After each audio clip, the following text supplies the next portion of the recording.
Assalamualaikum warahmatullahi wabarakatuh. Hai, aku Wibi. Hari ini aku mau beropini ya. Mau beropini tentang bagaimana cara mengatasi malas. Hal ini sebenarnya bisa dirasakan oleh semua orang, termasuk aku juga. Ketika aku merasakan malas, yang mau aku lakukan itu adalah menggembleng diri aku, memaksakan diri aku untuk menuliskan apa-apa saja yang mau dicatatkan. Sebab hal-hal yang tidak dicatat itu biasanya tidak terlaksana. Dan itu aku sendiri yang merasakan, aku tidak tahu yang lain. Yang penting aku menyampaikan apa yang aku rasakan dulu ya. Jadi aku mau sharing hal-hal apa yang perlu aku lakukan ketika aku merasa malas. Jadi aku mengambil sebuah catatan, aku ambil pena, aku ambil pensil, aku catat apa-apa saja yang mau aku laksanakan. Kemudian biasanya aku berikan jadwal, kira-kira yang pertama ini mau aku laksanakan kapan. Jamnya kira-kira diberikan maksimal waktu 1 jam atau 2 jam. Kemudian kegiatan-kegiatan lainnya, misalkan kalian menemui hari Sabtu ya, ya udah isi aja dengan hari-hari, yaitu mencuci baju ya, karena itu juga untuk dipakai baju tersebut yang bersih di hari Senin untuk memulai aktivitas kembali. Kemudian kalau sudah menyelesaikan jemur segala macam, jemur baju, yang kedua kalian bisa melakukan hal-hal positif yang lainnya. Misalkan kalian punya sepeda, ya udah berarti olahraga sepeda. Kalian bila menemukan ban yang tidak bagus ya, otomatis itu kan kempes tuh, jadi nggak enak dibawa untuk bersepeda. Jadi diperbaiki terlebih dahulu. Kita harus mempersiapkan terlebih dahulu apa-apa saja yang mau kita lakukan. Salah satunya ya bersepeda tadi itu. Nah, kalau kalian bersepeda, kalian bisa download aplikasi Strava, sebab di situ kalian menggunakan sebuah sistem di mana kalian ketika memulai dari tempat A sampai ke tempat B itu berapa kilometernya. Di situ juga tercantum.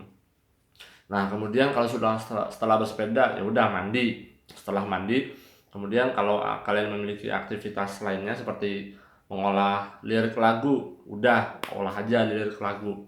Sebab kalau kalian mengolah lirik lagu dengan perasaan gembira, pasti hasilnya juga akan gembira. Lanjut, apabila kalian sudah melakukan menulis lagu, lirik lagu, ya udah kalian bergumam aja, kalian mengolah nada, kalian mengolah melodi, irama seperti itu. Kalian bisa mengambil handphone kalian, kemudian bisa merekam nada apa yang mau diolah nanti. Setelah sudah selesai, baru nanti kita, bagi yang punya ya peralatan rekaman, ya kita mengolah nada seperti apa, tentunya dengan lirik-lirik yang kita tulis tadi. Kalau sudah selesai, nah kalau kalian suka menulis, ambil laptop, buka Microsoft Word atau yang lain, notes atau segala macam, itu bisa dilaksanakan. Yang penting catat dulu apa yang mau dikerjakan. Contohnya kalau aku, kemarin aku memiliki dua ide buku ya. Dua ide buku ini aku catat. Yang pertama, ide bukunya ini tentang seorang penulis yang ini contoh novel fiksi sih yang mau aku laksanakan. Sebab hal ini jika sudah selesai, maka akan hampir sama lah dengan garis besar sebuah cerita film. Jadi aku mau ngikutin, tapi aku modifikasi sendiri dengan gaya latar belakang yang mau aku sampaikan di novel tersebut. Memang perlu waktu sih. Dan yang kedua, aku punya ide mengolah sebuah buku, namun di dalam buku tersebut ada percakapan dua surat. Jadi surat A seorang laki-laki dan surat B seorang perempuan. Mereka terpaut jarak yang jauh sehingga mereka berbalas-balasan surat. Aku menginginkan dua ide buku tersebut, aku laksanakan, aku lakukan. Sebab kalau tidak dilaksanakan, aku merasa sanksi sendiri ya.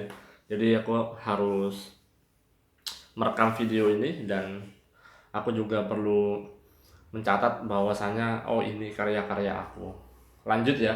Kalau kalian merasakan malas, kalian bisa juga membaca artikel ya yang ada di Google, yang ada di majalah atau segala macam. Pokoknya yang tentang pengembangan diri lah. Sebab kalau membaca hal-hal yang berbau pengembangan diri, kita juga ikut termotivasi ingin melakukan apa dan apa gitu. Dan ini juga terkait dengan omongan dari dosen aku ya.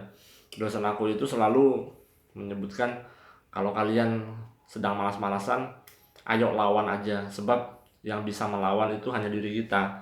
Kalau faktor orang, faktor eksternal itu hanya bisa membantu sekian persen aja. Namun yang prioritas utama yang dapat membantu kita melawan rasa malas ya diri kita sendiri. Maka dari itu kita harus berdamai dengan diri sendiri. Sebab boleh jadi apa yang ada di dalam pikiran kita itu belum selesai, masalahnya belum selesai yang ada di dalam otak kita. Maka dari itu otak kita ini berpengaruh sekali. Jadi untuk mempengaruhi diri kita sendiri, ya kita harus banyak membaca, juga banyak menulis apa-apa yang ada dalam pikiran kita. Karena boleh jadi apa yang kita pikirkan itu adalah apa yang kita tuliskan itu adalah hasil dari apa yang kita pikirkan. Kemudian kita baca lagi, oh ternyata masalahku ada di bagian ini. Jadi memang benar apa kata teman aku ya. Temanku itu psikolog, jadi memang menyebutkan kalau melawan rasa malas itu prioritas utamanya adalah kita harus melawan diri kita sendiri. Sebab diri kita lah yang bermasalah, bukan orang lain. Kalaupun orang lain, penyelesaiannya juga kembali kepada diri kita. Seorang pasangan orang tua ya, itu melahirkan seorang anak, boleh jadi sifat-sifatnya cuma sedikit aja yang dominan, paling 49%, sisanya ya lingkungan atau diri kita yang mempengaruhi. Pada dari itu aku juga berpesan buat diri aku untuk melawan rasa malas. Maka jalan yang terbaik adalah kita harus menyelesaikan masalah yang ada di dalam diri kita dulu, baru nanti kita evaluasi apa-apa saja yang kurang. Oke, ini mungkin semua video yang singkat, semoga aja bermanfaat untuk kalian. Jangan lupa subscribe, like, dan share. Terima kasih sudah menonton. Wassalamualaikum warahmatullahi wabarakatuh.